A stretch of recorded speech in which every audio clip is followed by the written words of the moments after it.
Good morning, Thursday, March 7th. Finished cleaning the barley yesterday, so we're done all our seed. That turned out very well. We had the molasses truck come yesterday, filled up all our tanks. So I got one fill in here right now. I got to fill 5 for a guy that's coming here in about 45 minutes. And then I got to, I'm not sure what I got to do after that. I got a few bags to make once I get this all tidied up. Just fueling up the tractors here right now. The roller mill tractor, hammer mill tractor. Exciting. Buddy's birthday was yesterday.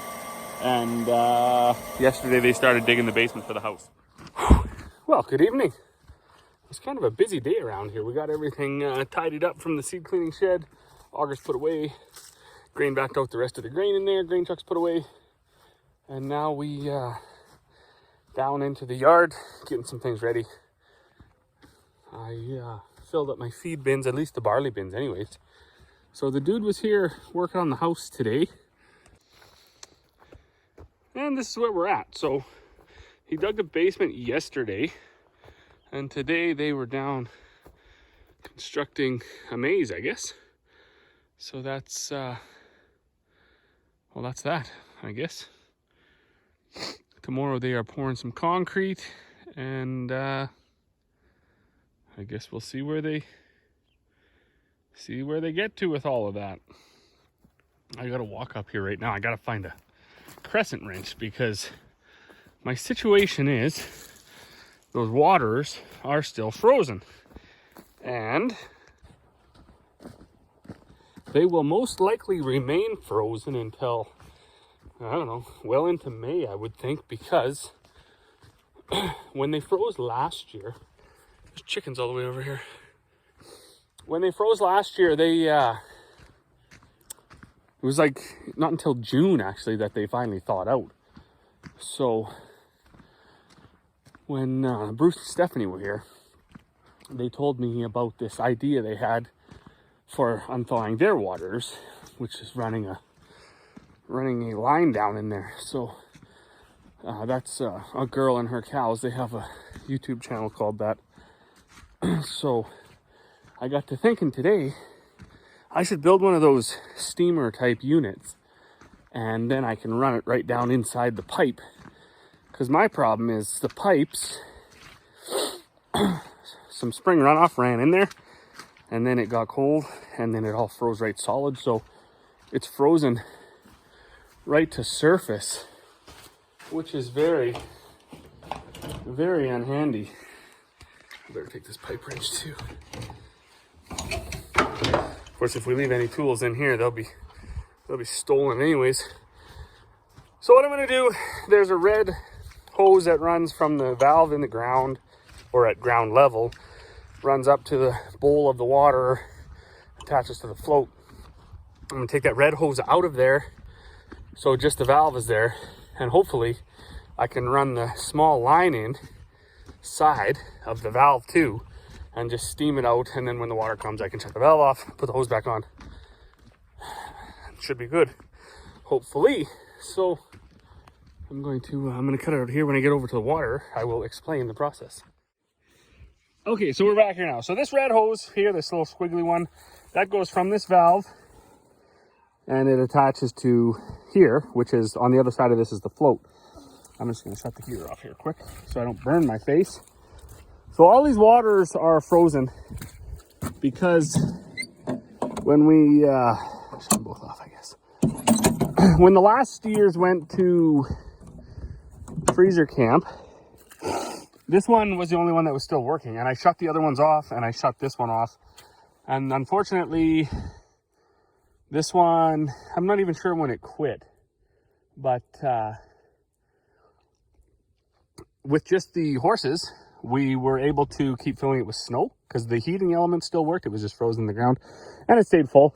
And the horses, actually, we found they were more interested in eating snow anyways. No matter how much we filled that, it would just stay full. The pig one never did freeze, so the pigs had water, and I just never got to fixing it. So as I said, this process is similar to what Bruce and Stephanie had created That's actually an old seed treater. So it's a pressure tank. And I guess back in the day, you filled it up with seed treatment, put air to it, adjusted the regulator. There was a nozzle and its air pushed the seed treatment out. I'm going to put fire to it and I'm going to pressurize it up, and hopefully steam comes out of this red hose. So you can see that's as much of the hose as I stuck in there, and then I hit an ice plug. So if I can get steam down in there, I'm assuming I should be able to get it thawed out. So I'm going to get this all fired up, get the Tiger Torch going on this tank. Hopefully it doesn't just melt everything. That's kind of one of my fears. But if I can get it going, it shouldn't take very long to get that boiling, and then I should have steam. I suppose one thing I probably should have checked and I didn't was that all these lines were clear. So I have no idea if that black hose is solid or if it can even get out. I'm hoping it can. And I don't know if I gauge or I don't know if any of that stuff works. That was all just on there. I probably could have got away with just hooking it directly up to there, and that would have been smarter. But because it was all on there, I thought, well, let's just leave it all on and see if it works. All right. Well, so for the first attempt, I'm almost embarrassed to say it was terribly unsuccessful. I put that canister up on this wood, and then, if you can imagine, with the Tiger Torch running full steam, the wood started on fire. So I actually had a bit of a catastrophe. There's fire all over the place. I've now created myself a little metal stand. Things are going a lot better. I did have water coming to that black line, so that's not plugged off. That regulator is plugged off, I'm pretty sure, all full of junk from sitting there for 30 years. So I just hooked it into that T, took the gauge out. I'm sure the gauge probably didn't work anyways. And now we wait. And when we start to get water coming out of here, then we'll stick it down in that valve and life will be good.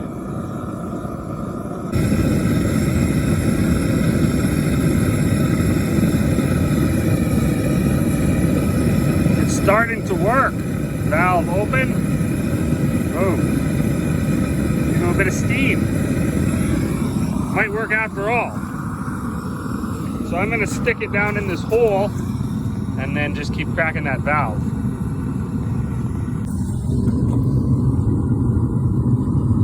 All right, well, it's going in really quickly. So I'm putting a little bit of pressure on it, pushing it down. It's super hot. Like, this red hose is really hot. And I'm not sure if you can see how fast it's actually going.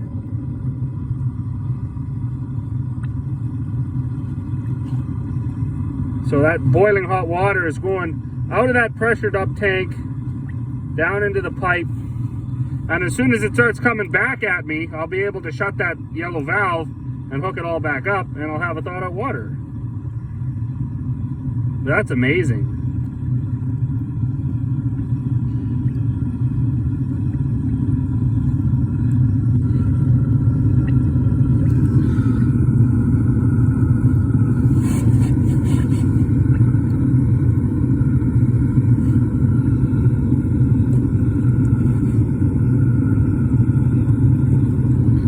Oh, that's hot. Holy man.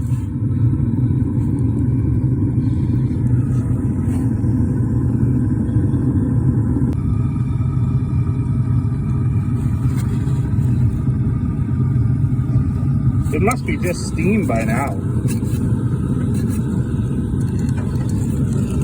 Yeah. So, that's why it's going so fast.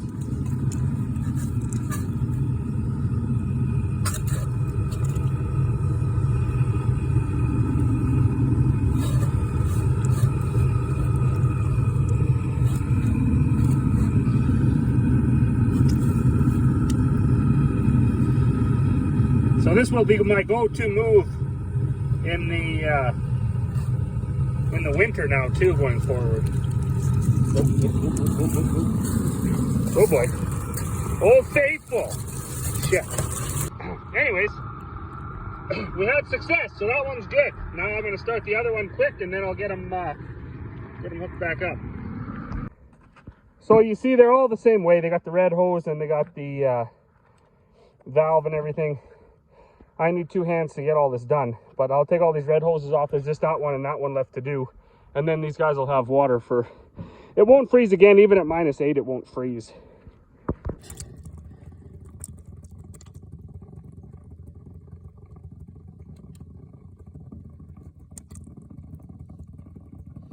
These two here were frozen right solid. I shut them off early in the year. So they were basically frozen right at ground level here.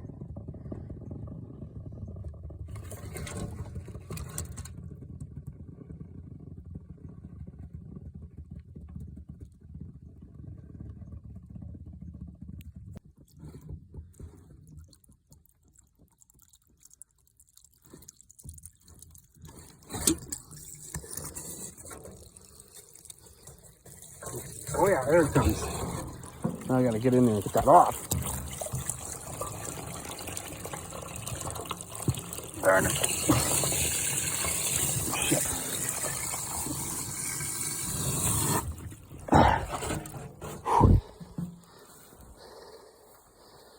And it's still steaming away. So, what a victory for me. Whew. All right, well, that's going to be it for me. It's like 7:45, so I'm going to get these hoses all put back on, get the waters all going, and then I'm done for the night. I got to go wash this. I'm not exactly sure what was in that tank. I know it wasn't fresh water, so I should go wash that off my face before it melts the skin off. But anyways, thanks for watching, as always, and we'll see you all on the next one.